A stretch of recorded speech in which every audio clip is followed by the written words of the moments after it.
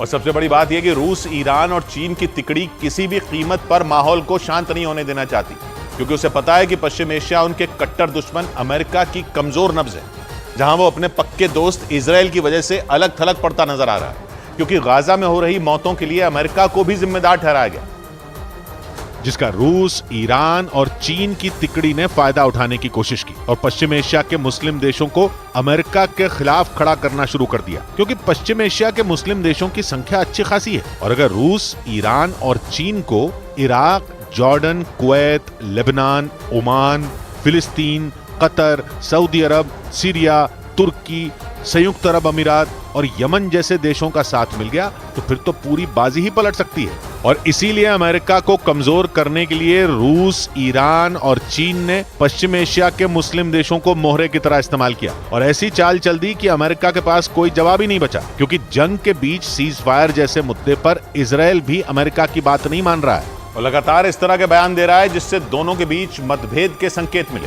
क्योंकि Israel Hamas के अंत तक जंग जारी रखना चाहता है, जबकि अमेरिका कुछ घंटे के लिए युद्ध रोकने का सुझाव दे रहा है।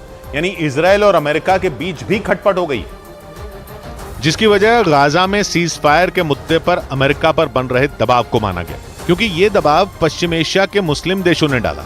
यही नहीं, बाइडेन को अमेरिका में अरब मूल के मुस्लिमों के संगठनों ने वोट न देने की धमकी तक दे डाली थी, जिसके बाद सीज फायर के मुद्दे पर बाइडेन के सुर बदलने लगे और इजराइल पर दबाव बढ़ने लगा। क्योंकि हूथी विद्रोही भी सीज फायर का दबाव बनाने के लिए इजराइल पर मिसाइलें दाग रहे हैं, क्योंकि उनकी मांग है कि गाजा में जंग तुरंत रुके। हूथी शिया मुसलमानों का कट्टरपंथी संगठन है, जो यमन में सुन्नी मुसलमानों और उनका साथ देने वाले सऊदी अरब से लड़ रहा है। और इस काम में ईरान हूथी लड़ाकों के साथ है, जिसकी मदद से हूथी विद्रोहियों का यमन की राजधानी सना समेत एक बड़े हिस्से पर कब्जा हो गया। और अब तो वो इतने ताकतवर हो चुके हैं कि इजराइल की शक्तिशाली सेना को आंख दिखा रहे हैं। और सबसे बड़ी बात यह कि इजराइल के मजबूत सुरक्षा घेरे को तोड़कर उनका ड्रोन इजराइल में घुस गया।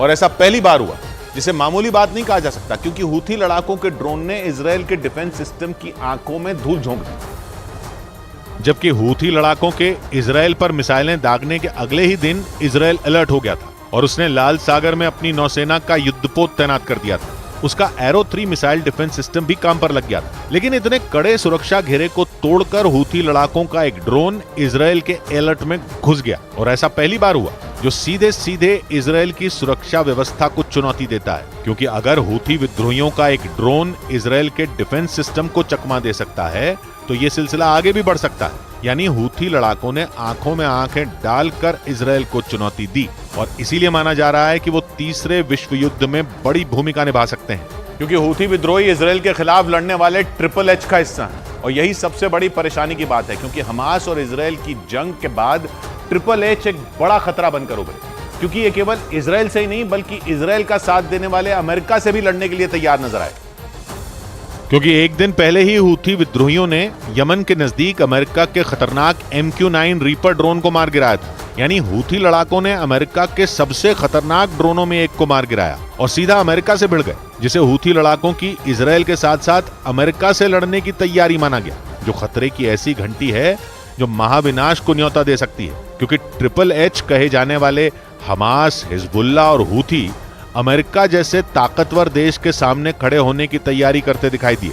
हूथी विद्रोही तो अमेरिका के ड्रोन को मारकर सीधा ही उससे भिड़ गए और दुनिया को संकेत देने लगे कि अगर तीसरा विश्व युद्ध हुआ तो वो उसकी एक बड़ी वजह हो सकते हैं। ब्रेकिंग न्यूज है उत्तरी गाजा से। खबर है कि इजराइल की सेना ने वहां मौजूद शिफा अस्पताल को चारों तरफ से घेर लिया है। इसराइल ने वहां अपने खतरनाक टैंकों को उतार दिया है। शिफा अस्पताल के पास हमास के लड़ाकों और इसराइल के सैनिकों के बीच आमने सामने की लड़ाई शुरू हो गई है। दोनों तरफ से जारी भीषण गोलीबारी की वजह से आसपास के इलाकों में भी अफरा तफरी मच गई है और लोग जान बचाने के लिए वहां से भागने को मजबूर हो गए हैं, क्योंकि शिफा अस्पताल में ही हमास का कमांड सेंटर होने का दावा किया जाता है और इसराइल के मुताबिक हमास के लड़ाकों को आदेश वहीं से मिलता है। नीरज हमारे साथ जुड़ रहे हैं इसराइल से। नीरज, क्या पता चल रहा है इस पर? जी किशोर, गाजा सिटी के शिफा अस्पताल में जिसे आईडीएफ के लोगों का कहना है कि वो आतंकियों का सेंटर है, मुख्यालय है और कमांड सेंटर है, वहां लगातार हमले जारी हैं। तोप और टैंक के अलावा हवाई हमले भी जारी हैं और चारों तरफ से आईडीएफ के जवानों ने शिफा अस्पताल को घेर रखा है। आतंकियों के साथ भी फायरिंग हो रही है और एक के बाद एक 5 धमाके हुए जो गाजा से खबरें मिली। कल इसी तरह के हमले में शिफा अस्पताल के क्वार्टर में 50 आतंकियों के ढेर होने की खबर थी और आईडीएफ ने इस तरह का बयान दिया था। तो लगातार शिफा अस्पताल पे फोकस है और अगर शिफा अस्पताल पे कब्जा कर लिया आईडीएफ के जवानों ने तो समझ लीजिए कि हमास के खिलाफ उनकी आधी लड़ाई पूरी हो जाएगी। और इसी वजह से इसराइल ने हमास की कमर तोड़ने के लिए उत्तरी गाजा में मौजूद शिफा अस्पताल पर सबसे बड़ी स्ट्राइक कर दी और इसराइल के सैनिक वहां हमास के लड़ाकों को ढूंढ ढूंढ कर उन्हें मौत दे रहे हैं। लेकिन दावा किया गया कि हमास के लड़ाके भी वहां इजरायली फौज पर पलटवार करने का कोई मौका नहीं चूक रहे। हालांकि इसराइल ने पूरी तैयारी के साथ शिफा अस्पताल पर धावा बोला और टैंकों के साथ अस्पताल के आसपास के इलाके को घेर कर बमबारी शुरू कर दी, जिसका एक वीडियो भी सामने आया जिसमें दिखा कि शिफा अस्पताल के करीब एक विस्फोट के बाद लोग दहशत में आ गए और जान बचाकर भागने लगे। दावा किया गया कि इसराइल के इस एक्शन से भड़के हमास के लड़ाकों ने जोरदार पलटवार कर दिया, जिसके बाद दोनों तरफ से ऐसी गोलीबारी हुई कि आसपास के इलाके में हड़कंप मच गया और खौफ में आए सैकड़ों परिवारों ने वो इलाका छोड़ दिया। लेकिन शिफा अस्पताल में बड़ी संख्या में लोग मौजूद हैं जो वहां से निकलने के लिए सफेद झंडे तक लहरा रहे हैं। लेकिन इसराइल ने आरोप लगाया कि उस अस्पताल में मौजूद हमास के लड़ाके वहां से लोगों को निकलने नहीं दे रहे और अस्पताल से निकलने की कोशिश कर रहे लोगों पर गोलियां बरसा रहे हैं। इसराइल के मुताबिक शिफा अस्पताल में घिरे हमास के लड़ाके वहां मौजूद आम लोगों का इस्तेमाल एक ढाल की तरह कर रहे हैं ताकि उन्हें इसराइल की फौज के हमलों से बचकर निकलने का मौका मिल सके। इसराइल के मुताबिक भारी गोलीबारी के बीच अस्पताल से निकलने के लिए लोग सफेद झंडे लहरा रहे हैं, लेकिन हमास के लड़ाके उनको निकलने नहीं दे रहे हैं। इसराइल के मीडिया के मुताबिक हमास के लड़ाके अपने कमांड सेंटर को बचाए रखने के लिए किसी भी हद तक जाने को तैयार दिख रहे हैं। यही वजह है कि वो अपने ही लोगों को गोलियों का निशाना बनाने से भी नहीं चूक रहे। लेकिन दावा किया गया कि इसराइल इस बार वहां कोई रहम बरतने के मूड में नहीं है, क्योंकि इसराइल की सेना का मानना है कि हमास ने शिफा अस्पताल के नीचे अपना कमांड सेंटर बना रखा है, जहां से इसराइल पर हमले का आदेश दिया जाता है। इसराइल की सेना ने एक रोज पहले ही दावा किया कि हमास उत्तरी गाजा से अपना कंट्रोल खो चुका है और वहां उसके ज्यादातर ठिकाने बर्बाद किए जा चुके हैं। ऐसे में शिफा अस्पताल उसका आखिरी बड़ा ठिकाना हो सकता है। इसीलिए इसराइल की सेना उस पर पूरी ताकत के साथ टूट पड़ी, क्योंकि इसराइल का दावा है कि गाजा का सबसे बड़ा अस्पताल कहा जाने वाला शिफा अस्पताल हमास का कमांड सेंटर है और अस्पताल के ठीक नीचे हमास की सुरंगें मौजूद हैं, जिनमें जाने का रास्ता शिफा अस्पताल के वार्ड से होकर जाता है। यही नहीं, इसराइल की सेना के मुताबिक हमास ने अस्पताल के करीब ही हथियारों का एक गोदाम भी बना रखा है, जिसमें एक से बढ़कर एक खतरनाक हथियार रखे हैं, जिनका इस्तेमाल हमास के लड़ाके इसराइल पर हमले के लिए करते हैं। शिफा अस्पताल के नीचे हमास का ठिकाना होने के दावे को साबित करने के लिए इसराइल ने जंग के दौरान पकड़े गए हमास के लड़ाकों का एक वीडियो भी जारी किया, जिसमें हमास के 2 लड़ाके नजर आए, जिनसे इसराइल के अधिकारी सवाल जवाब करते दिखाई दिए। इस पूछताछ के दौरान उन लड़ाकों ने कबूल किया कि हमास ने शिफा के साथ साथ गाजा के कई अस्पतालों के नीचे सुरंगों में अपने ठिकाने बनाए हुए हैं। यही नहीं, वीडियो में एक लड़ाके ने यह भी बताया कि जंग के दौरान हमलों से बचने के लिए हमास एम्बुलेंस का भी इस्तेमाल कर रहा है, जिनके जरिए हथियारों और लड़ाकों को एक जगह से दूसरी जगह तक पहुंचाया जाता है।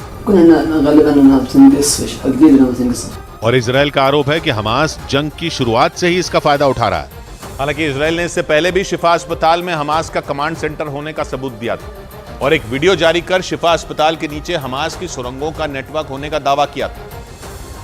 और इसराइल ने यह आरोप लगाया था कि हमास ने गाजा के अस्पतालों और स्कूलों की आड़ में आतंक का एक बहुत बड़ा चक्रव्यूह रचा हुआ। मतलब उसने जमीन के ऊपर अस्पतालों, मस्जिदों और स्कूलों की इमारतें बनाई, लेकिन उनके नीचे सुरंगों का एक बहुत बड़ा जाल बिछा दिया।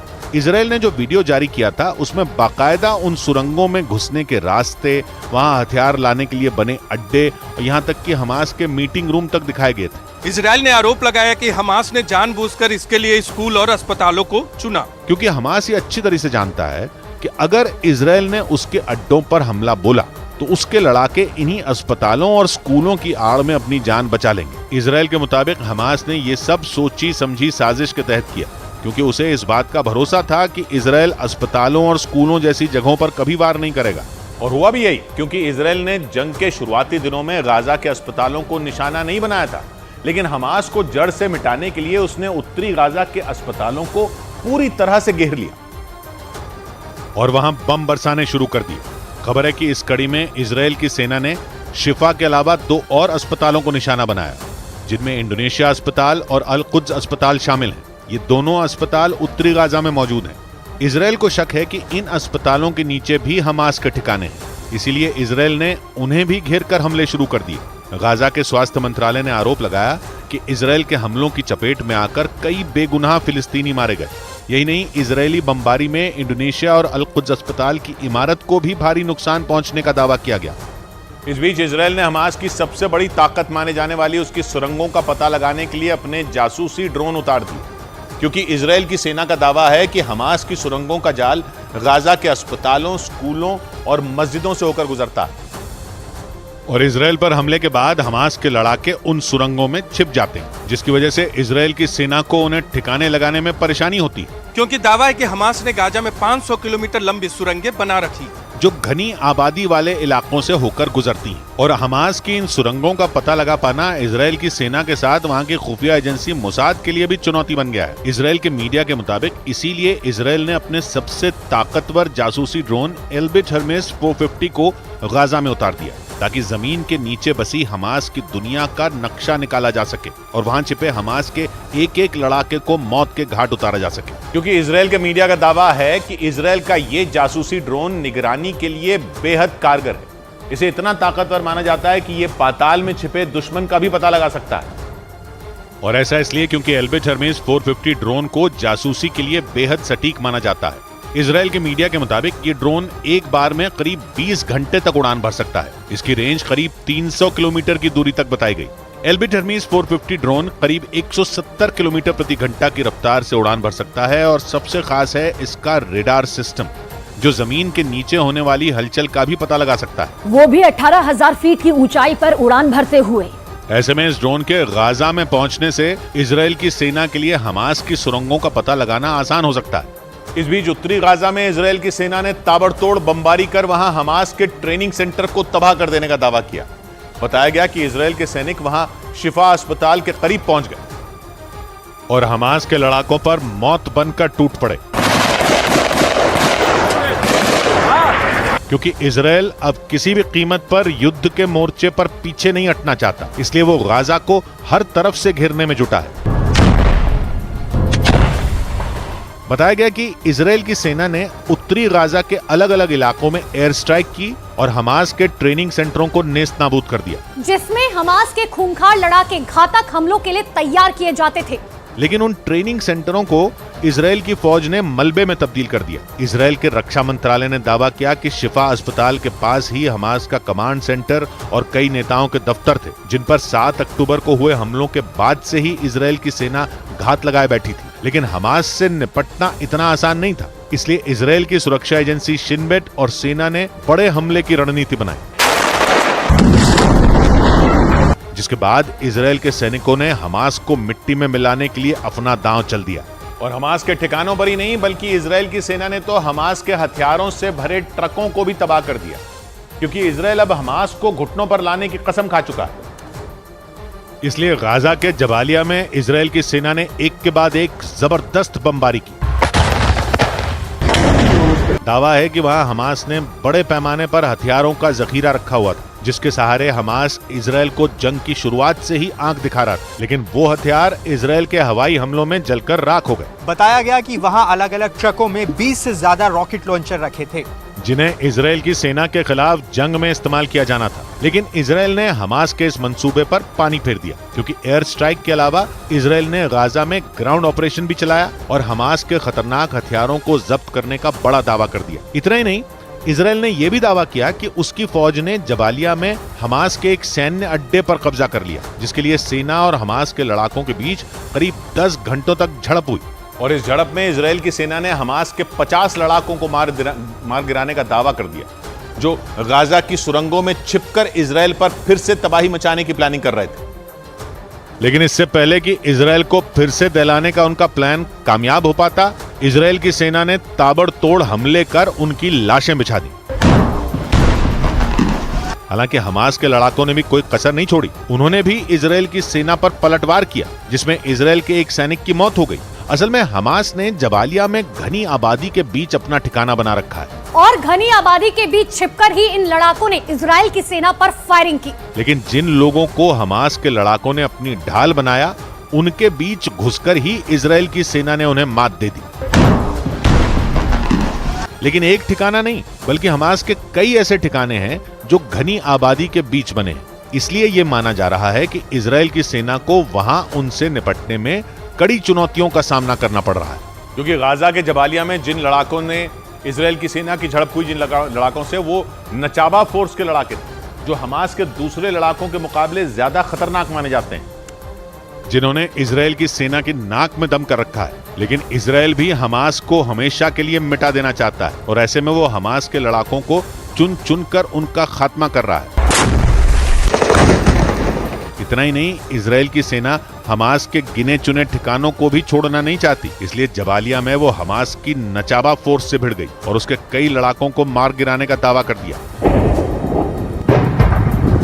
यह भी दावा है कि भीषण हमलों के दौरान इजराइल की सेना ने नचाबा फोर्स के 2 टॉप कमांडरों अहमद मूसा और उमर अलहांदी को ढेर कर दिया, जिन पर 7 अक्टूबर को इजराइल में कत्लेआम मचाने का आरोप था। और यह भी आरोप है कि अहमद मूसा और उमर अलहांदी के इशारे पर ही इजराइल के किबुत्ज जिकिम में लोगों का नरसंहार किया गया था, जिसके बाद से ही वो दोनों टॉप कमांडर इजराइल की सेना के निशाने पर थे और सैनिकों ने उन्हें मौत की नींद सुलाने की ठान ली थी, क्योंकि इजराइल पर हुए घातक हमलों के बाद से ही नचाबा फोर्स वहां की सेना के लिए सिरदर्द बनी हुई है। इसलिए जंग शुरू होने के कुछ दिन बाद ही इजराइल की फौज ने उसके खूंखार कमांडर अबू शमला को मौत के घाट उतार दिया था, क्योंकि इजराइल ने दावा किया कि मोहम्मद अबू शमला के घर को हमास ने अपने हथियार रखने का ठिकाना बनाया हुआ था, जिस पर एक के बाद एक हमले कर इजराइल के सैनिकों ने उसे तबाह कर दिया। दावा किया गया कि इजराइल पर तबाही मचाने की प्लानिंग में वो बराबर का भागीदार था। यह भी दावा है कि मोहम्मद अबू शमला, अहमद मूसा और उमर अलहांदी ने मिलकर नचाबा फोर्स को मोर्चे पर तैनात करने की साजिश रची थी, जिन्हें जंग के दौरान मिटाना इजराइल के लिए बड़ी कामयाबी बताया जा रहा है, क्योंकि इजराइल की सेना नचाबा फोर्स के मुख्यालय को भी निशाना बना चुकी है। लेकिन नचाबा फोर्स के सभी कमांडरों और लड़ाकों को ठिकाने लगाना अब भी इजराइल की सेना के लिए किसी चुनौती से कम नहीं है। ऐसा इसलिए क्योंकि नचाबा फोर्स के लड़ाके बेहद खतरनाक माने जाते हैं और उन्हें खास तौर पर घात लगाकर हमले करने के लिए तैयार किया जाता है। इसलिए नचाबा फोर्स के लड़ाकों को पटकनी देना मुश्किल काम माना जाता है, क्योंकि नचाबा फोर्स के लड़ाके किसी भी ठिकाने पर रॉकेट दागने में माहिर होते हैं। और सबसे बड़ी बात यह कि हमास के आका खुद इन लड़ाकों को चुनते हैं, जिसके बाद इन्हें कड़ी ट्रेनिंग दी जाती है। इसके साथ ही उन्हें खतरनाक हथियारों और विस्फोटकों को संभालने की खास ट्रेनिंग दी जाती है, जबकि नचाबा फोर्स के लड़ाकों को सुरंगों के जरिए घुसपैठ करने और एंटी टैंक मिसाइलों से हमलों को अंजाम देने में भी महारत हासिल है। इतना ही नहीं, लड़ाकों को जंग के दौरान लोगों को बंधक बनाने के लिए भी तैयार किया जाता है। इसीलिए यह दावा किया गया कि इजराइल पर हमलों के दौरान लोगों को बंधक बनाने में नचाबा फोर्स के लड़ाकों का ही हाथ था। और यह भी दावा है कि नचाबा फोर्स साल 2014 में गाजा युद्ध में भी शामिल रही थी, जिसने इजराइल की सेना पर कई घातक हमले किए थे, जिसके बाद इजराइल की ओर से ऑपरेशन प्रोटेक्टिव एज चलाया गया था, जिसमें हमास की नचाबा फोर्स के कई लड़ाके मारे गए। लेकिन 2014 के बाद नचाबा फोर्स ने बड़ी संख्या में लड़ाकों की भर्ती की। बड़ी खबर आई गाजा में हमास की सुरंगों पर इजराइल की बड़ी कार्रवाई से जुड़ी खबर है कि उत्तरी गाजा में कंट्रोल के बाद इजराइल की सेना ने हमास की सुरंगों पर धावा बोल दिया।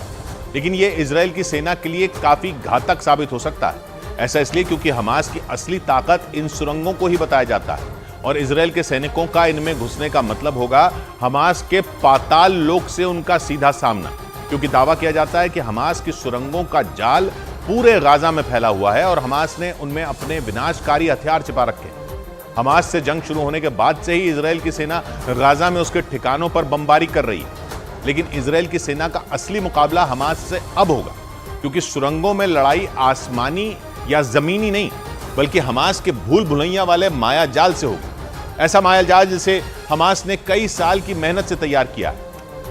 मतलब यह कि इजराइल के सैनिकों की असली अग्नि परीक्षा अब हो सकती है, क्योंकि उनका सामना हमास की खतरनाक सुरंगों से होगा। वो सुरंगें जिन्हें हमास की ताकत माना जाता है, जिन्हें हमास ने किसी भूल भुलैया की तरह तैयार किया। इनमें घुसने का मतलब होगा इजराइल के सैनिकों का मौत से सीधे आमना सामना। इजराइल की सेना ने उत्तरी गाजा को अपने कंट्रोल में लेने का दावा किया और हमास की सुरंगों को बर्बाद करने के लिए पूरी ताकत झोंक दी। लेकिन पहले जहां इजराइल आसमान और जमीन से हमास के ठिकानों को तबाह कर रहा था, वहीं अब उसके निशाने पर सिर्फ और सिर्फ हमास की सुरंगें हैं, जिनमें घुसने के लिए इजराइल के सैनिक बेताब हैं। वो हमास की सुरंगों में घुसकर उसकी सबसे बड़ी ताकत पर गंभीर चोट करना चाहते हैं। और इसीलिए कहा जा रहा है कि गाजा की असली लड़ाई तो अब शुरू हो रही है, क्योंकि सुरंगों में घुसने के बाद इजराइल के सैनिकों के साथ क्या हो सकता है इसका अंदाजा भी नहीं लगाया जा सकता। कहा जाता है कि हमास की सुरंगों में घुसने के बाद इजराइल के सैनिक अपने साथियों तक संदेश भेजने के लिए फोन का भी इस्तेमाल नहीं कर पाएंगे। ऐसा इसलिए क्योंकि कहा जाता है कि हमास के लड़ाके अपने पास फोन नहीं रखते और सुरंगों में नेटवर्क भी नहीं होगा। इजराइल को लंबे समय से यह अंदाजा था कि गाजा में हमास की सुरंगों का जाल उसके लिए परेशानी का सबब बनेगा। ऐसे में वो करीब 10 साल से इसके लिए काम कर रहा है। उसने सुरंगों से पार पाने के लिए खास किस्म के सॉफ्टवेयर बनाने से लेकर कई तरह की तैयारियां की हैं। लेकिन इसके बावजूद सुरंगों के नेटवर्क से पार पाना इजराइल के लिए आसान नहीं है, क्योंकि कहा जाता है कि हमास की सुरंगें पूरी तरह रहस्यमयी हैं और इनके बारे में गाजा के लोगों को भी ज्यादा कुछ नहीं पता। ऐसे में जब इजराइल के सैनिक सुरंगों में घुसेंगे तो उनके साथ क्या हो सकता है इसका अंदाजा लगाना भी मुश्किल है। और ऐसा इसलिए क्योंकि वहां लड़ाई लड़ने से पहले इजराइल को उन सुरंगों में घुसने के रास्ते खोजने होंगे, क्योंकि हमास के लड़ाकों को तो सुरंगों का चप्पा चप्पा पता है। मतलब वो जब और जहां चाहें वहां से इजराइल के जवानों पर हमला बोल सकते हैं। मतलब ये कि इजराइल के लिए हमास के पाताल लोक में उससे लड़ना इतना भी आसान नहीं होने वाला। इजराइल ये दावा करता है कि उसके पास हमास की सुरंगों की काफी जानकारी है, लेकिन जंग शुरू होने के बाद से ही हमास के लड़ाके सुरंगों का इस्तेमाल कर रहे हैं। वो सुरंगों से निकलकर इजराइल पर हमले बोलकर दोबारा उन्हीं में छिप जाते हैं। और यही वजह बताई जा रही है कि इजराइल की सेना हमास के सुरंगों का भी नामो निशान मिटा देना चाहती है। लेकिन इजराइल के लिए ऐसा कर पाना आसान नहीं होगा, क्योंकि बताया जाता है कि बिजली, इंटरनेट और टेलीफोन की लाइनें भी हमास की इन्हीं सुरंगों से होकर गुजरती हैं। और इन सुरंगों में ऐसे उपकरण भी हो सकते हैं जो हमास को दुश्मन की सटीक लोकेशन की जानकारी दे सकते हैं। मतलब इजराइल के सैनिक सुरंगों में किस जगह पर पहुंचे हैं, उनकी संख्या कितनी है, इसकी पूरी खबर हमास को मिल सकती है, जिसके बाद हमास इजराइल के सैनिकों का किसी भूखे शेर की तरह शिकार कर सकता है। और ऊपर से दावा किया जाता है कि हमास ने सुरंगों में ही खतरनाक हथियार रखे हैं। ऐसे में इजराइल की सेना के सुरंगों में घुसने के बाद लड़ाई और भीषण हो सकती है, क्योंकि हमास इजराइल के सैनिकों पर अपने खतरनाक हथियारों के इस्तेमाल से पीछे नहीं हटेगा। अभी तो वो छिप छिप कर वार करता है, लेकिन जब बात उसकी सुरंगों की सुरक्षा पर आएगी तो वो आखिर कैसे खामोश बैठेगा। वो सुरंगों में इजराइल के जवानों पर भीषण हमले कर सकता है। इसीलिए इजराइल की सेना का सुरंगों में घुसने का मतलब होगा जान हथेली पर रखना। ऐसे में इजराइल चाहेगा कि वो हमास के लड़ाकों को किसी भी तरह सुरंगों से बाहर निकाले और उसके बाद उन सुरंगों में बने हमास के ठिकानों को बर्बाद करे।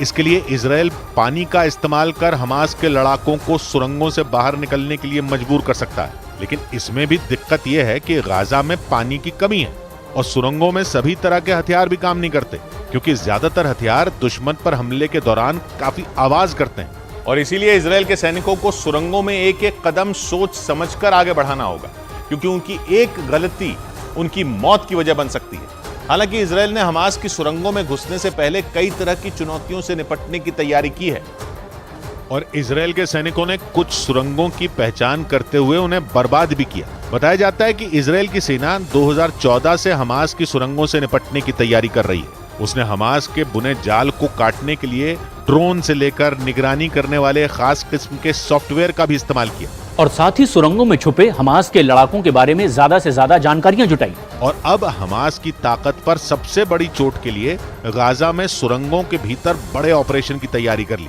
इजराइल ये बात बहुत अच्छे तरीके से जानता है कि अगर गाजा से हमास का नामो निशान मिटाना है तो उसकी सुरंगों को भी पूरी तरह बर्बाद करना ही होगा। और इसीलिए इजराइल की सेना हमास के ठिकानों पर जोरदार हमलों के साथ ही उसकी सुरंगों पर भी चोट कर रही है। इजराइल का दावा है कि उसके सैनिक गाजा में जमीनी ऑपरेशन कर हमास की 130 से ज्यादा सुरंगों को ध्वस्त कर चुके हैं।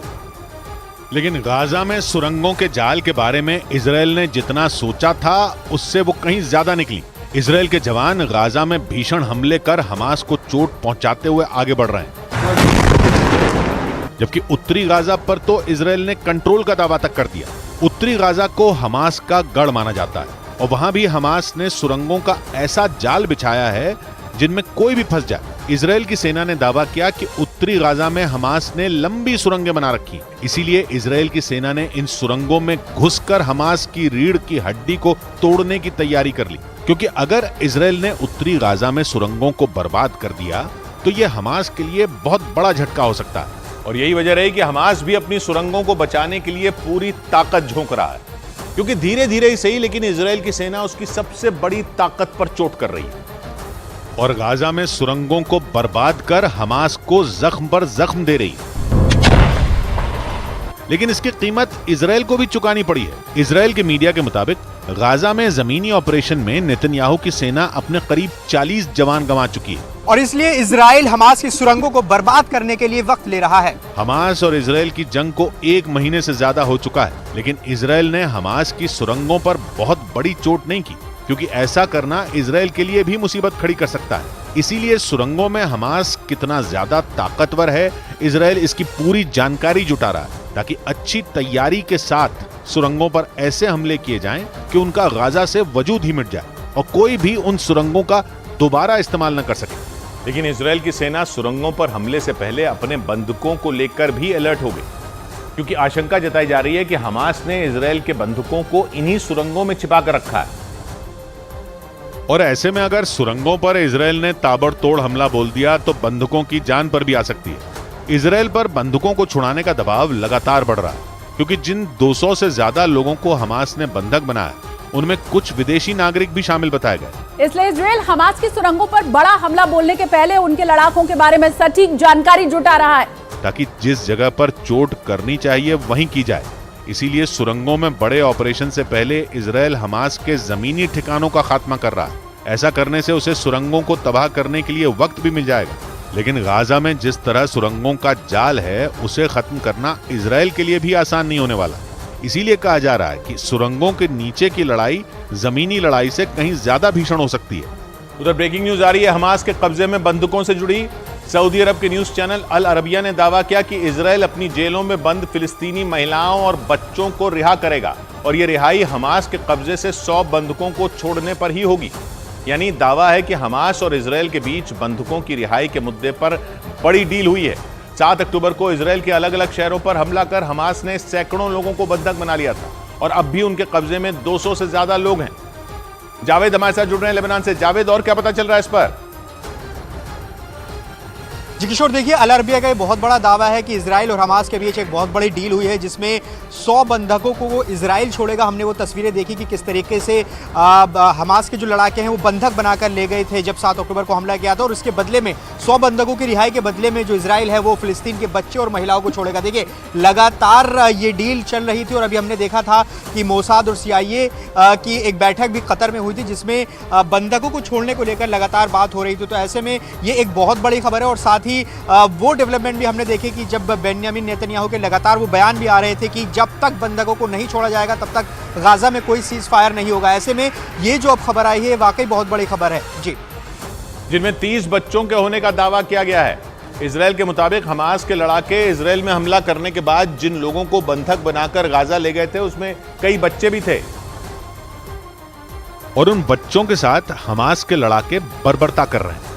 इजराइल का आरोप है कि हमास के लड़ाकों ने इजराइल से करीब 30 बच्चों को अगवा कर लिया था, लेकिन इससे पहले हमास के लड़ाकों ने उन बच्चों के माता पिता को बेरहमी से मारा और फिर उन बच्चों को उठाकर गाजा ले गए।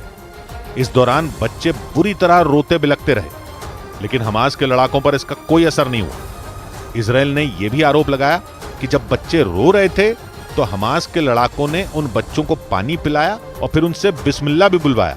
लेकिन हमास के लड़ाकों की बर्बरता यहीं खत्म नहीं हुई। इजराइल के प्रधानमंत्री नेतन्याहू ने हमास के लड़ाकों पर नवजातों को जलाने का भी आरोप लगाया। इजराइल के मुताबिक हमास के हमलों में 40 नवजात की मौत हुई और हमास पर इन बच्चों को जलाने का आरोप लगाया गया। चश्मदीदों के मुताबिक हमास के लड़ाकों ने बच्चों के गले और हाथ तक काट दिए थे, जिसके बाद इजराइल की सेना ने हमास के एक लड़ाके को गिरफ्तार किया और जब उससे पूछताछ की गई तो उसने उन बच्चों की हत्या करने की वजह बताई। हमास के लड़ाके ने बताया कि उन्होंने उन बच्चों को इसलिए मारा ताकि वो बड़े होकर सैनिक न बन पाए। इसके साथ ही उस लड़ाके ने यह भी बताया कि उन्होंने इजराइल के लोगों के मन में डर पैदा करने के लिए बच्चों को बंधक बनाया। कुछ दिन पहले हमास के लड़ाकों की दरिंदगी की एक और कहानी सामने आई थी, जिसमें हमास के लड़ाकों पर नवजातों को अवन में भूनने का आरोप लगा था और इसी वजह से इजराइल ने हमास की तुलना खुखार आतंकी संगठन ISIS से कर दी थी। आरोप है कि हमास के लड़ाकों ने महिलाओं और बच्चों को भी बेरहमी से हत्या कर दी थी और इसी वजह से इजराइल ने हमास को आतंकी संगठन ISIS से भी ज्यादा खतरनाक और बेरहम बता दिया।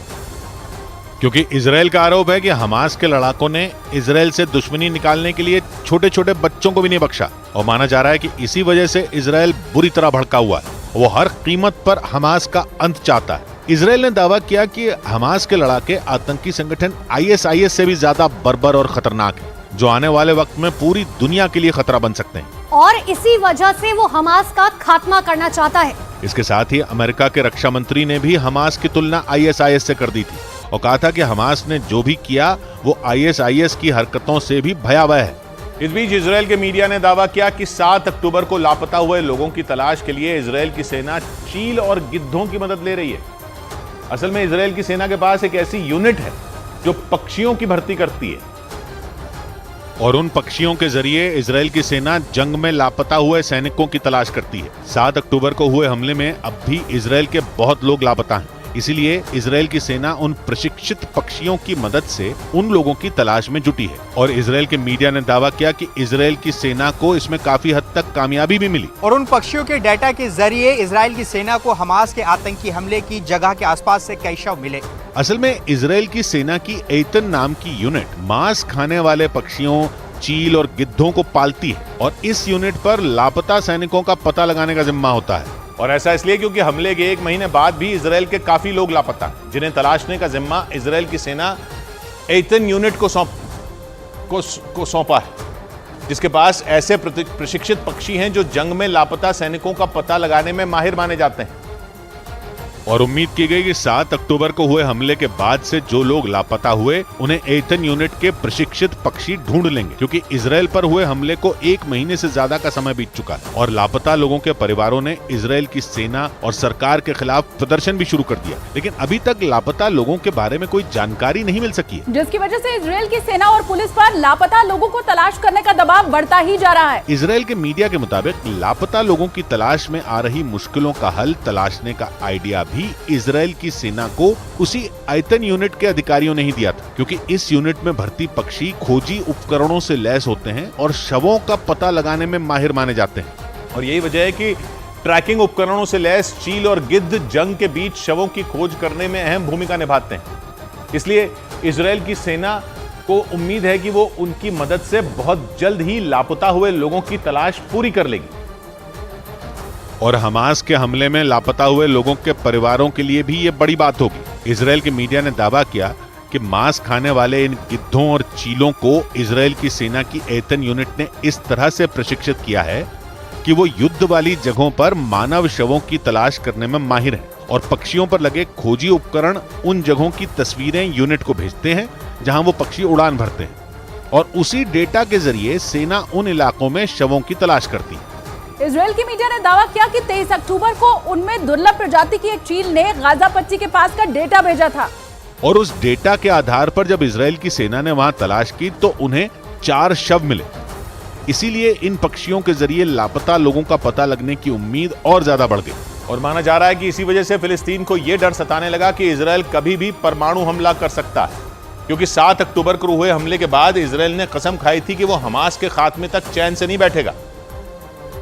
और फिलिस्तीन ने आशंका जाहिर की कि हमास के खात्मे की आड़ में इजराइल कभी भी गाजा पर परमाणु बम गिरा सकता है और अगर ऐसा हुआ तो गाजा में तबाही आ जाएगी और इजराइल उसे पूरी तरह से बर्बाद कर देगा। फिलिस्तीन ने यह भी आशंका जताई कि इजराइल के पास कई परमाणु हथियार हैं जिनका वो तबाही लाने के लिए हमास के खिलाफ जंग में इस्तेमाल कर सकता है। इसीलिए फिलिस्तीन ने इजराइल के परमाणु हथियारों की शिकायत दुनिया भर में परमाणु कार्यक्रमों पर नजर रखने वाली IAEA यानी इंटरनेशनल एटॉमिक एनर्जी एजेंसी से भी की। और इजराइल के पास परमाणु बम होने की आशंका जताते हुए फिलिस्तीन ने IAEA को चिट्ठी लिखी जिसमें उसने गुहार लगाई कि इस बात की जांच की जानी चाहिए कि इजराइल के परमाणु हथियार हैं या नहीं, क्योंकि फिलिस्तीन ने आशंका जताई कि इजराइल के पास कई परमाणु हथियार हैं और वो उनका इस्तेमाल जंग के दौरान कर सकता है।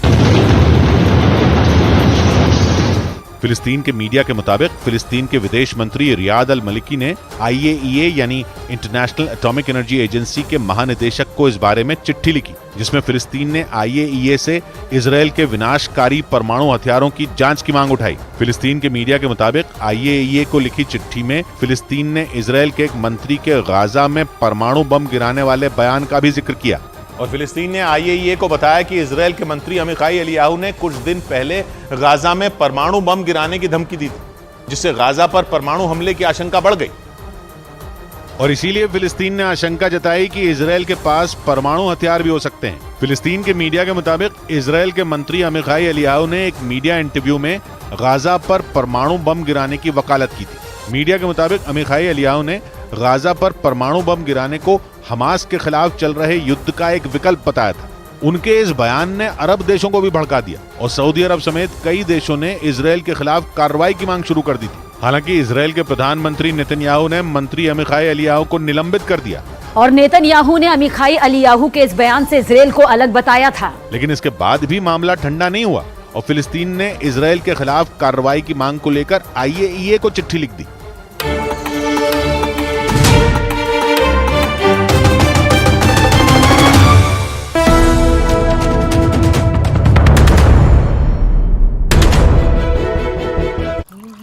माँ, डेडलाइन तो मेरी है, तुम क्यों उठ गई इतनी जल्दी?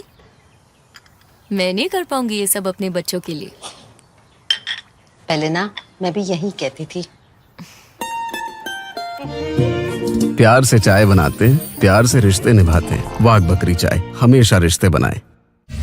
ये नया इंडिया, नए नजरिए का इंडिया जहां लोगों का नंबर 1 भरोसा बनता है वो जो उनके मुद्दे उनकी आवाज निडर होकर उठाता है, लोगों की नंबर 1 पसंद बनता है वो जो सिर्फ रफ्तार नहीं जिम्मेदारी पर भी विश्वास रखता है। देश का नंबर 1 न्यूज चैनल बनता है वो जो देश हित और जनहित दोनों को सर्वोपरि समझता है। न्यूज़ 18 इंडिया, नए इंडिया का नया नंबर 1 न्यूज चैनल। मैंने फैन से पूछा था कि कौन से वेलनेस ड्रिंक की रेसिपी जानना चाहेंगे एंड दे चोज मसाला चाय। हमें इनकी कोई जरूरत नहीं है, मैं सारे इंग्रेडिएंट्स यहाँ हैं। 7 मसालों की गुडनेस जो बढ़ाए आपकी वेलनेस। परफेक्ट मसाला चाय अब कोई भी बना पाए। वाघ बकरी स्पाइस टी।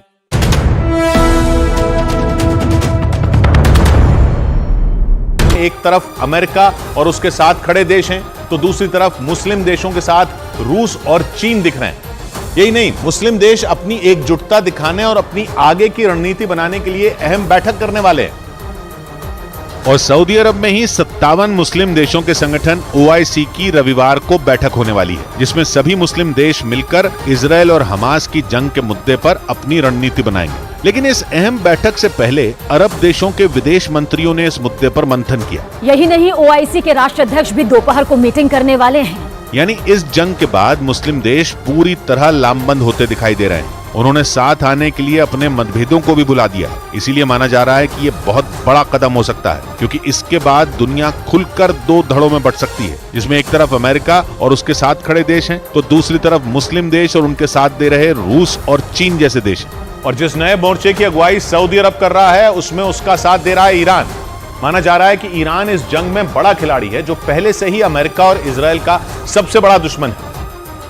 लेकिन इस जंग की शुरुआत के बाद अमेरिका और इजराइल ईरान पर और भड़क गए क्योंकि इन दोनों देशों का आरोप है कि हमास को भड़काने वाला कोई और नहीं बल्कि ईरान ही। और उसी के इशारे पर हमास के लड़ाकों ने 7 अक्टूबर को इजराइल के अलग अलग शहरों पर हमला कर पूरी दुनिया को दहला दिया था। क्योंकि ईरान और इजराइल के बीच लंबे वक्त से 36 का आंकड़ा है, जबकि अमेरिका भी उसे अपना बड़ा दुश्मन मानता है। माना जाता है कि अमेरिका और इजराइल के खिलाफ जितने भी चरमपंथी संगठन मौजूद हैं, उनकी मदद ईरान ही करता है। आरोप है कि पहले उसने हमास को उकसाया, उसके बाद हूथी लड़ाकों को जंग में उतार दिया और अब वो हिजबुल्लाह की भी जंग में सीधी एंट्री करवाने की फिराक में है। यानी ईरान ने ऐसा खेल कर दिया कि फिलिस्तीन के नाम पर दुनिया के सभी मुस्लिम देश एकजुट हो गए। और ईरान का इस बार सऊदी अरब के साथ खड़े होना बड़ी बात है। इसे मुस्लिम देशों की अभूतपूर्व एकता की निशानी के तौर पर भी देखा जा रहा है, क्योंकि ईरान और सऊदी अरब के बीच दशकों से इस बात की होड़ थी कि मुस्लिम देशों में सबसे बड़ा नेता कौन है। वो दोनों खुद को मुस्लिम देशों का लीडर मानते थे। यही नहीं, उनमें शिया और सुन्नी मुद्दे पर भी विवाद था, क्योंकि ईरान जहां शिया बहुल देश है तो सऊदी अरब में सुन्नी समुदाय के लोगों की आबादी ज्यादा है। इन्हीं सब वजहों से ईरान और सऊदी अरब एक दूसरे को देखना तक पसंद नहीं करते थे। हालांकि इसी साल चीन ने मध्यस्थता कर इन दोनों देशों की दोस्ती करा दी थी, लेकिन ये दोस्ती महज दिखावे के लिए थी, क्योंकि उसके बाद कभी भी उनमें बातचीत नहीं हुई।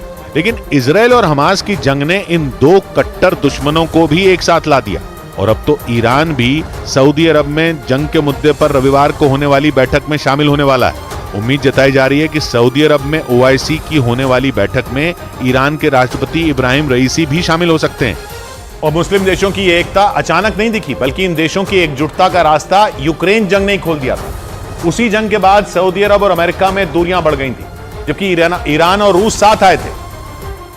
क्योंकि पिछले साल यूक्रेन पर हमला करने के बाद रूस अलग थलग पड़ गया था। अमेरिका और यूरोपीय देशों ने रूस पर कड़े प्रतिबंध लगाकर उसे झुकाने की पूरी कोशिश की थी। लेकिन इस मुश्किल घड़ी में रूस को ईरान का साथ मिला और जैसे जैसे यूक्रेन की जंग आगे बढ़ती गई, दोनों की दोस्ती भी गाढ़ी होती गई। ईरान ने अपने घातक ड्रोन देकर पुतिन की सेना की ताकत कई गुना बढ़ा दी। ईरान की तरह सऊदी अरब भी उस वक्त रूस के साथ ही खड़ा दिखा था। सऊदी अरब ने कच्चे तेल का उत्पादन घटाकर पूरी दुनिया में तेल की कीमतें गिरने नहीं दी थी, जिससे रूस को काफी फायदा पहुंचा था, क्योंकि रूस भी बड़े पैमाने पर तेल का उत्पादन करता है और जंग के दौरान भी कई देश उससे तेल खरीद रहे थे। मतलब ये कि प्रतिबंध के बाद भी रूस का खजाना भर रहा था। यानी यूक्रेन जंग के दौरान ही रूस के बहाने ईरान और सऊदी अरब एक साथ दिखाई देने लगे थे और अब वो दोनों ही अमेरिका के खिलाफ मुस्लिम देशों को लामबंद करने में जुटे हैं। और खबर है कि पर्दे के पीछे से उन्हें रूस और चीन का भी साथ मिल रहा है, क्योंकि चीन और रूस खुलकर गाजा में इजराइल के हमले का विरोध कर रहे हैं और इस मुद्दे पर मुस्लिम देशों का साथ देते भी दिख रहे हैं।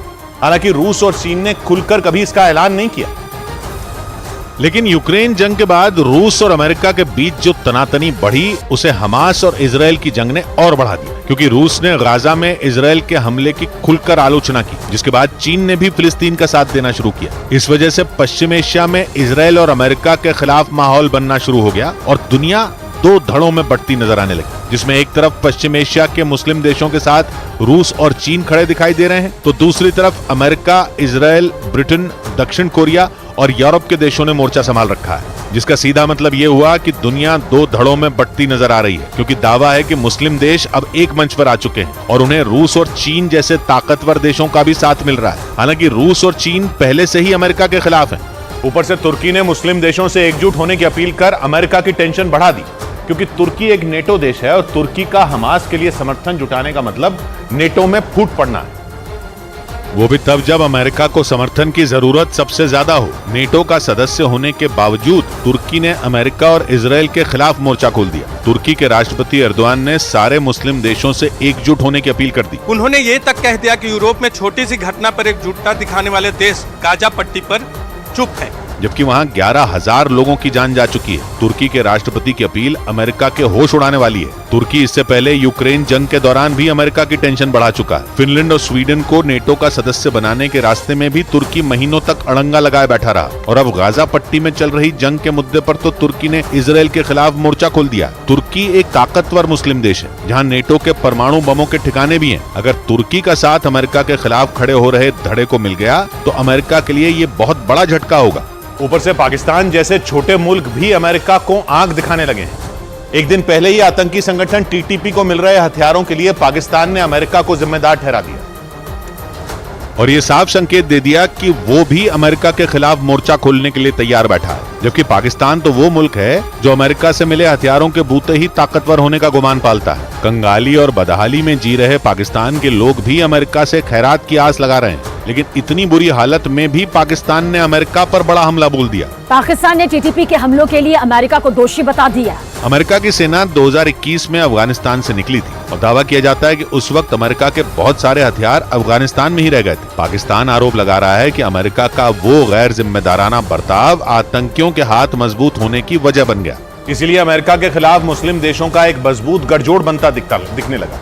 एक ऐसा गठजोड़ जिसमें शिया देश भी हैं और सुन्नी देश भी हैं, कमजोर देश भी हैं और ताकतवर देश भी हैं, बड़े देश।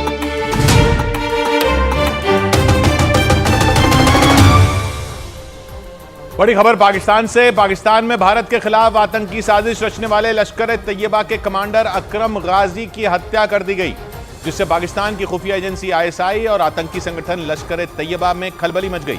वहां लगातार हो रही लश्कर के आतंकियों की हत्या से हड़कंप मच गया है। हालात ऐसे हो चुके हैं कि वहां मौजूद आतंकियों को अपनी जान जाने का खतरा सताने लगा है। पाकिस्तान के मीडिया के मुताबिक खैबर पख्तूनख्वा के बाजौर इलाके में कुछ हमलावरों ने लश्कर के कमांडर अकरम गाजी को गोली मारी।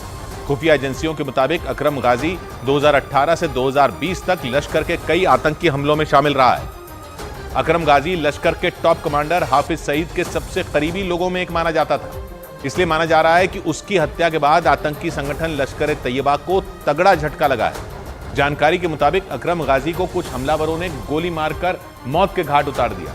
वो भारत के मोस्ट वांटेड आतंकियों की लिस्ट में शामिल था और उस पर भारत के अंदर कई आतंकी घटनाओं को अंजाम देने के आरोप भी लगे, जिनकी वजह से भारतीय सुरक्षा एजेंसियों को लंबे वक्त से उसकी तलाश थी। पाकिस्तानी मीडिया के मुताबिक मोटरसाइकिल पर आए कुछ हमलावरों ने पाकिस्तान के खैबर पख्तूनख्वा में मौजूद बाजौर इलाके में उसके सिर पर गोली मारी, जिससे उसकी मौत हो गई। हालांकि इस हमले की जिम्मेदारी अब तक किसी ने भी नहीं ली। मतलब अकरम गाजी को किसने मरवाया, किसने उसके खिलाफ प्लानिंग की और किस तरह उसे अंजाम दिया गया, इसकी कोई जानकारी न तो खैबर पख्तूनख्वा की पुलिस के पास है और न ही पाकिस्तान की खुफिया एजेंसी ISI के पास। और माना जा रहा है कि इसी बात से आतंकी संगठन लश्कर-ए-तैयबा में हड़कंप मच गया। ऐसा इसलिए क्योंकि लश्कर-ए-तैयबा का ये कमांडर उसके सरगना हाफिज सईद का करीबी बताया जाता था और माना जाता है कि उसने कई साल तक हाफिज सईद के राइट हैंड की तरह काम किया। मतलब एक तरह से वो आतंकी संगठन लश्कर-ए-तैयबा के सबसे अहम लोगों में एक था, जिसे अचानक मोटरसाइकिल पर आए हमलावरों ने मौत के घाट उतार दिया। और इस घटना ने लश्कर के टॉप कमांडरों के भी होश उड़ा दिए, क्योंकि वो समझ ही नहीं पाए कि आखिर किसने उनके सबसे अहम कमांडरों में एक अकरम गाजी की इस तरह से हत्या कर दी। दावा किया गया कि इस हत्या के बाद पाकिस्तान से काम करने वाला आतंकी संगठन लश्कर-ए-तैयबा बुरी तरह बौखलाया हुआ है, क्योंकि वो इस गुत्थी को सुलझा ही नहीं पा रहा कि आखिर उसका दुश्मन है कौन। खबर तो ये भी है कि वो इस हमले के बाद पाकिस्तान की खुफिया एजेंसी ISI से भी भिड़ गया, क्योंकि ये बात तो सारी दुनिया जानती है कि पाकिस्तान में बैठे आतंकवादियों को पालने पोसने का काम वहां की खुफिया एजेंसी ISI ही करती है।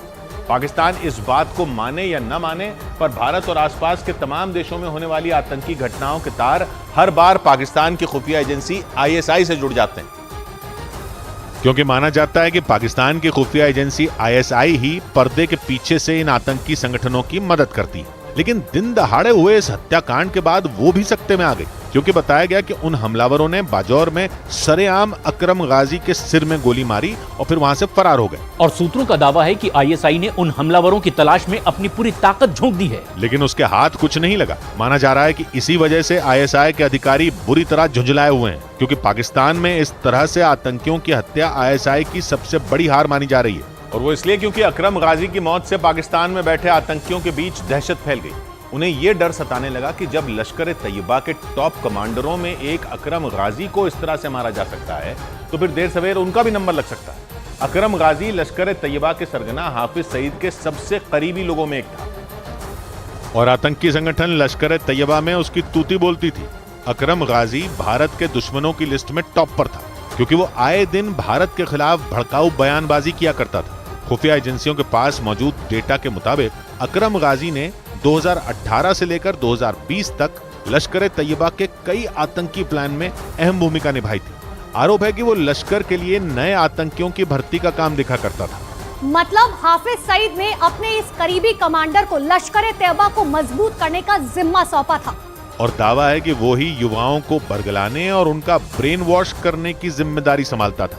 भारतीय सुरक्षा एजेंसियों के सूत्रों के मुताबिक पाकिस्तान से कश्मीर में आतंकियों की घुसपैठ भी अकरम गाजी के इशारे पर ही होती थी और इसीलिए उसकी मौत से पूरे पाकिस्तान में खौफ पसर गया, क्योंकि पिछले कुछ महीनों में पाकिस्तान में एक के बाद एक कई आतंकियों की हत्या हो चुकी है, जिससे वहां छिपे बैठे बाकी आतंकियों को भी अब जान जाने का डर सताने लगा, क्योंकि 3 महीने के अंदर वहां भारत के तीसरे दुश्मन की हत्या हो गई। पिछले महीने ही सियालकोट में आतंकी शाहिद लतीफ को गोली मार दी गई थी। वो 2016 में पठानकोट एयरबेस पर हुए हमले का मास्टरमाइंड था।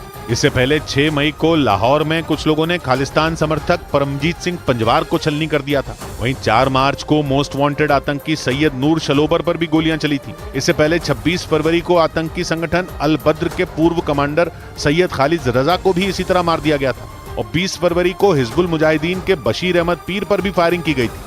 मतलब पिछले 9 महीनों में पाकिस्तान में मौजूद कई आतंकियों को गोली मारकर मौत की नींद सुला दिया गया, जिससे वहां मौजूद आतंकी संगठन समेत पाकिस्तान की खुफिया एजेंसी ISI का भी सिर चकरा गया। और उसके पीछे की वजह इन हत्याओं का पैटर्न है। जानकारी के मुताबिक फरवरी से लेकर अब तक पाकिस्तान में जिन आतंकियों की हत्याएं हुई उन सबको एक ही तरीके से मौत के घाट उतारा गया। इसका मतलब यह हुआ कि सब के सब आतंकी एक ही प्लान के तहत मारे गए। और इसी बात ने ISI का दिमाग घुमा कर रख दिया, क्योंकि फरवरी से अब तक मारे गए सभी आतंकियों की मौत एक ही तरह से हुई।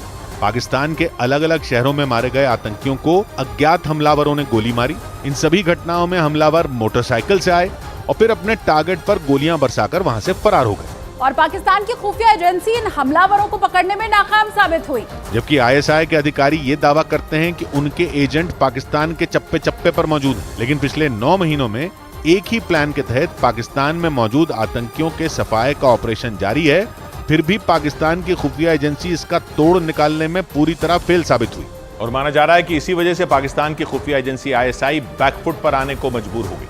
वहां के मीडिया का आरोप है कि ISI अपनी नाक के नीचे हो रही लगातार मौतों से पल्ला झाड़ने में लगी हुई है और उसकी कोशिश इन हत्याओं के बावजूद आंखें मूंदे रहने की है। पाकिस्तानी मीडिया के मुताबिक ISI इन हत्याओं को आपसी लड़ाई का नतीजा बता रही है। मतलब सीधे शब्दों में ISI का कहना है कि पाकिस्तान में पिछले 9 महीनों में मारे गए सभी आतंकी आपसी खून खराबे का शिकार बने और इसमें किसी और देश की सुरक्षा एजेंसियों का कोई लेना देना नहीं।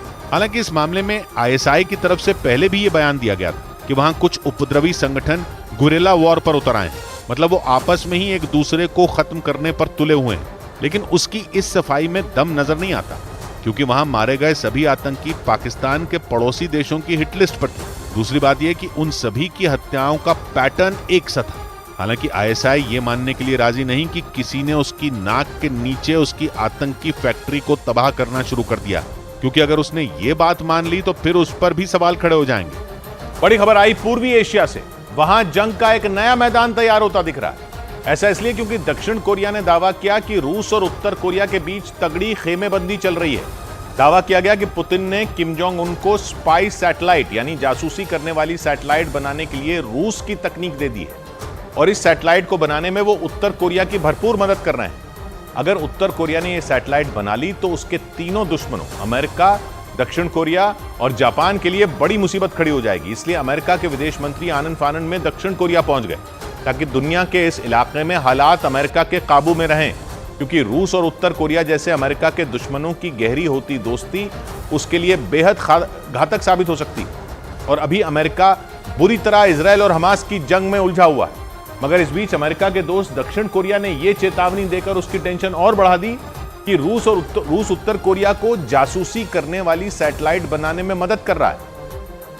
क्योंकि स्पाई सैटेलाइट बनाकर किम जोंग उन सबसे पहले दक्षिण कोरिया और अमेरिका की ही जासूसी कर सकते हैं, और ऐसा हुआ तो अमेरिका और दक्षिण कोरिया की उत्तर कोरिया के खिलाफ सारी की सारी प्लानिंग धरी की धरी रह जाएगी। दक्षिण कोरिया के पास खुफिया जानकारी है कि रूस उत्तर कोरिया को जासूसी करने वाली सैटेलाइट बनाने और उसके लॉन्च में पूरी मदद दे रहा है।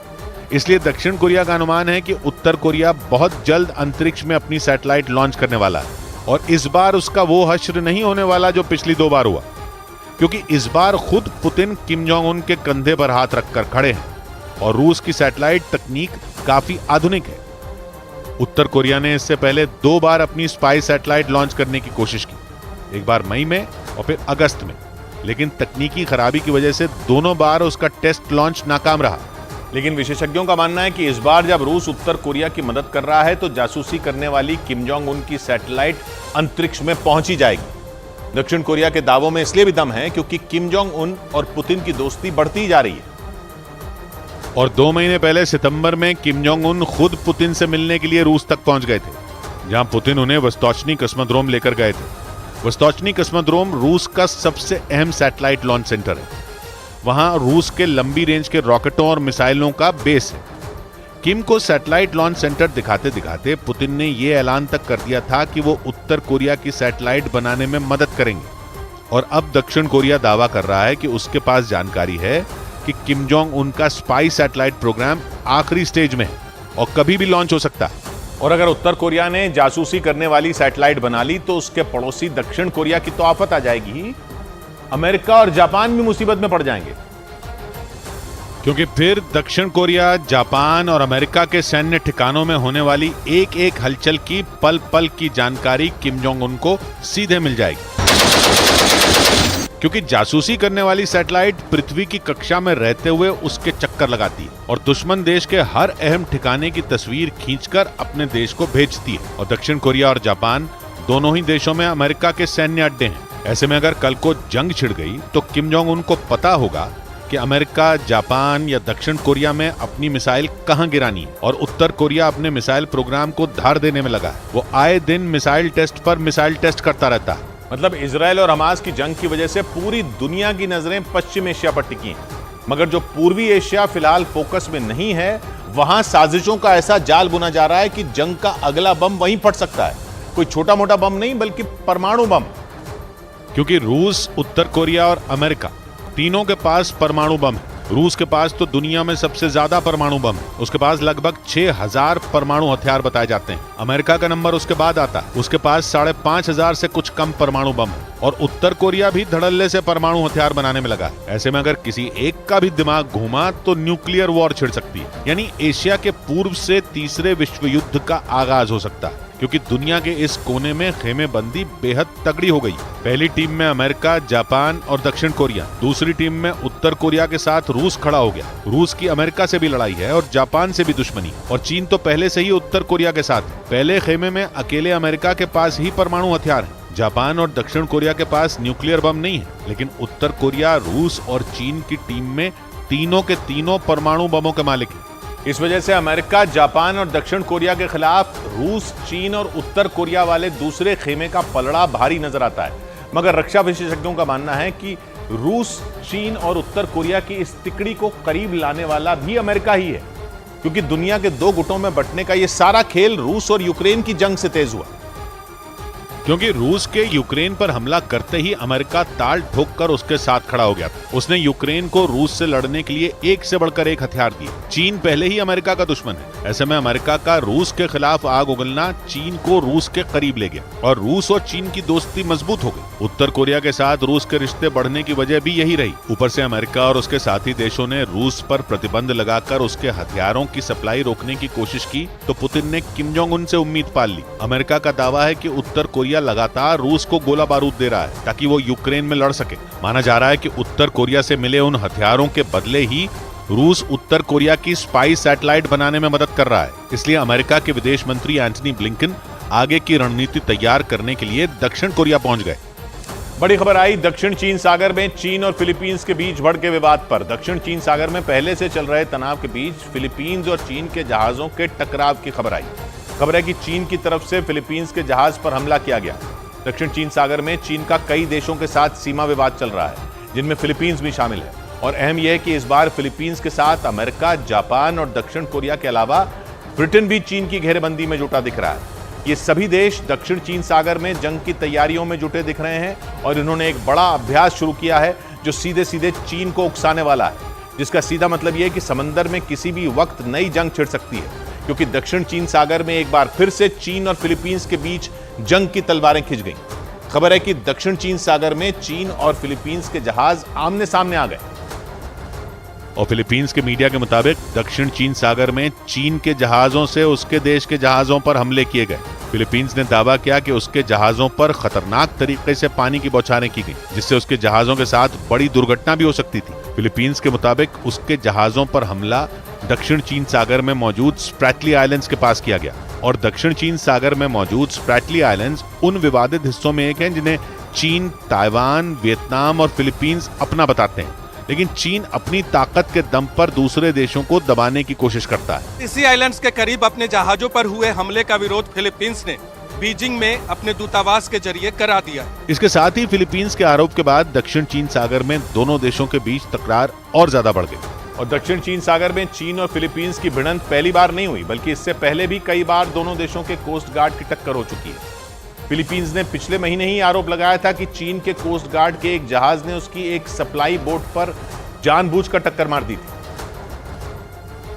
और उस समय हुई उस घटना के बाद दक्षिण चीन सागर में दोनों देशों के बीच तल्खी बढ़ गई थी। फिलीपींस ने उस वक्त हुई उस घटना का एक वीडियो भी जारी किया था, जिसमें चीन का एक जहाज फिलीपींस के एक जहाज के बिल्कुल करीब पहुंचता नजर आया था। उस दौरान दोनों जहाजों की टक्कर होते होते बची थी। और इससे पहले जुलाई महीने में भी चीन के कोस्ट गार्ड पर फिलीपींस के जहाज पर पानी की बौछार करने का आरोप लगा था, और उसके कुछ दिन बाद चीन ने बैरियर लगाकर फिलीपींस के मछुआरों को दक्षिण चीन सागर में घुसने से रोकने की कोशिश की थी। यानी चीन की इन हरकतों से साफ है कि वो दक्षिण चीन सागर में अपना प्रभुत्व बनाना चाहता है। वहीं समंदर में फिलीपींस के जहाजों से भिड़ंत के आरोपों पर चीन की सफाई भी सामने आई।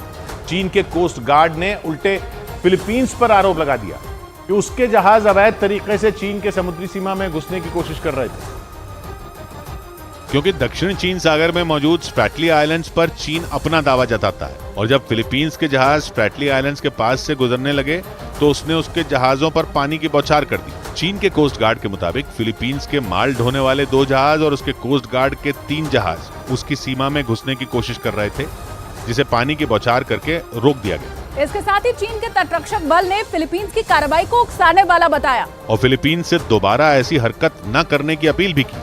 यही नहीं, दक्षिण चीन सागर में हुई तकरार के बाद फिलीपींस ने चीन को सबक सिखाते हुए उसके रेल प्रोजेक्ट को रद्द कर दिया। फिलीपींस के मीडिया के मुताबिक वहां की सरकार ने इन प्रोजेक्ट के लिए फंडिंग रोक दी, और फिलीपींस के इस फैसले को दक्षिण चीन सागर में स्प्रैटली आइलैंड्स के पास दोनों देशों के बीच हुए तनाव से जोड़कर देखा गया। फिलीपींस के मीडिया के मुताबिक फिलीपींस की सरकार ने चीन की 3 रेल परियोजनाओं की फंडिंग रोक दी। फिलीपींस में ये रेल परियोजनाएं $490 करोड़ यानी भारतीय रुपयों में 40,000 करोड़ रुपए से ज्यादा की थी। यही नहीं, खबर ये भी है कि फिलीपींस ने सड़क निर्माण में भी चीन की कंपनियों पर प्रतिबंध लगा दिया, और फिलीपींस ने अपने यहाँ चल रही परियोजनाओं को पूरा करने के लिए एशियाई देशों के साथ चर्चा भी शुरू कर दी। यही नहीं, चीन से निपटने के लिए फिलीपींस ने अपनी सैन्य ताकत भी बढ़ानी शुरू कर दी, और उसकी ताकत बढ़ाने में उसे जापान से मदद मिल रही है। फिलीपींस के मीडिया के मुताबिक जापान ने फिलीपींस को कई रेडार सिस्टम भेजे हैं, और दावा यह भी किया गया कि जापान से मिले ये रेडार कई मायनों में फिलीपींस के लिए फायदेमंद साबित हो सकते हैं, क्योंकि जापान के इस रेडार सिस्टम से फिलीपींस अपनी सीमा में आने वाले कई लड़ाकू विमानों और बैलिस्टिक मिसाइलों का पता लगा सकेगा। और जापान ने यह भी दावा किया कि इस रेडार का इस्तेमाल वो एयर सेल्फ डिफेंस के लिए कर भी रहा है। यही नहीं, जापान ने फिलीपींस की नौसेना के लिए भी एक रेडार सिस्टम दिया, जो फिलीपींस की समुद्री सीमा की निगरानी करने और उसकी सुरक्षा को मजबूत करने में मदद करेगा। जापान से रेडार सिस्टम के मिलने के बाद फिलीपींस दक्षिण चीन सागर में डटकर चीन को करारा जवाब दे सकता है, और चीन का मुकाबला करने के लिए फिलीपींस ने समंदर के अंदर युद्ध के अभ्यास की तैयारी शुरू कर दी। फिलीपींस के इस कोस्टल ड्रिल में उसके दोस्त अमेरिका और जापान समेत 5 देशों की नौसेना शामिल है, और समंदर में फिलीपींस की उसके दोस्त देशों के साथ ये ड्रिल चीन के लिए मुश्किल खड़ी कर सकती है, क्योंकि दक्षिण चीन सागर में चीन बार बार फिलीपींस को अपनी हेकड़ी दिखाने से बाज नहीं आ रहा। इसीलिए फिलीपींस दक्षिण चीन सागर में अपनी ताकत बढ़ाने में जुट गया, ताकि जरूरत पड़ने पर चीन को सबक सिखाया जा सके। समंदर के अंदर इस युद्धाभ्यास में फिलीपींस के साथ अमेरिका, जापान, दक्षिण कोरिया और ब्रिटेन की नौसेना शामिल है। फिलीपींस की नौसेना के मुताबिक इस अभ्यास का मकसद दक्षिण चीन सागर में उसकी ताकत को बढ़ाना है। इधर कारोबारी हफ्ते के आखिरी दिन बाजार मामूली बढ़त के साथ बंद हुआ। इस दौरान सेंसेक्स में 72 अंकों की तेजी रही। हालांकि आईटी और ऑटो सेक्टर के शेयरों पर दबाव रहा, लेकिन मेटल और रियल्टी के शेयरों में सबसे ज्यादा तेजी देखी गई। मिड कैप और स्मॉल कैप शेयरों का प्रदर्शन भी अच्छा रहा, जिससे बॉम्बे स्टॉक एक्सचेंज का सेंसेक्स 72 अंक चढ़कर 64,905 पर बंद हुआ, जबकि निफ्टी 30 अंकों की बढ़त के साथ 19,425 के स्तर पर पहुंच गया। और शेयर बाजार की खबर तो आपको कई जगह मिल जाएगी, लेकिन शेयर बाजार का एक्सपर्ट आपको बनाएगा सिर्फ मनी कंट्रोल प्रो। आप बड़े हैं जो कहते हैं ठीक है, पर आप बड़े हैं जो कहते हैं ठीक है, पर साबुत मक्खी हम न निगलने वाले। तो बात की एक बात कही कमलेश ने, ध्यान लगाकर सुनता उड़ने की बातें, लगता उसके पंख निकलने वाले। मिलते हैं सोमवार को, घड़ी जब इशारा करेगी 9 बजे रात का, और फिर होगा 100 बात की एक बात।